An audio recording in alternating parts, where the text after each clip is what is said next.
Hi, my name is B.Searfoss, and this is my reading presentation for public speaking. I've chosen to read Oprah Winfrey's 2018 Golden Globe acceptance speech. The speech was for her award for the Cecil B. DeMille Award for her lifetime achievement. I decided to read this speech because while watching it, I found it very motivational and powerful, as well as she addressed public issues in a very graceful way. I will not be reading all of her speech, however, I will be reading a selection of it. And she starts by saying, "I want to thank the Hollywood Foreign Press Association, because we all know the press is under siege these days. We also know that it is dedication to uncovering the absolute truth that keeps us from turning a blind eye. To tyrants and to victims and secrets and lies, I want to say that I value the press more than ever, because as we try to navigate these complicated times, it brings me to this. What I know for sure, more than ever before, is that speaking your truth is the most powerful tool we all have. And I am especially proud and inspired by all the women who have felt strong enough and empowered enough to speak up and share their personal stories. Each of us in this room are celebrated because of the stories that we tell. And this year, we became that story.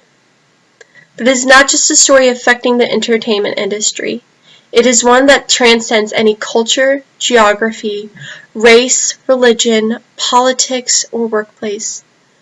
So I want tonight to express gratitude to all the women who have endured years of assault and abuse because they, like my mother, had children to feed, bills to pay, and dreams to pursue. They are women whose names we'll never know. They are domestic workers and farm workers. They are working in factories and in restaurants. They are in academia and engineering, medicine and science. They are part of our world tech and politics and business. They are our athletes in the Olympics and our soldiers in the military. And there's someone else. Reese Taylor, a name I know and think you should know too. In 1944, Reese Taylor was a young wife and mother walking home from a church service when she was abducted by 6 armed men, raped, and then left blindfolded by the side of the road coming home from church. They threatened to kill her if she ever told anyone, but her story was reported to the NAACP, where a young worker by the name of Rosa Parks became the lead investigator. And together they sought justice. But justice wasn't an option in the era of Jim Crow. The men who tried to destroy her were never persecuted. Reese Taylor died 10 days ago, just shy of her 98th birthday. She lived as we all have lived, too many years in a culture broken by brutally powerful men. For too long, women have not been heard or believed if they dare speak the truth to the power of those men. But their time is up.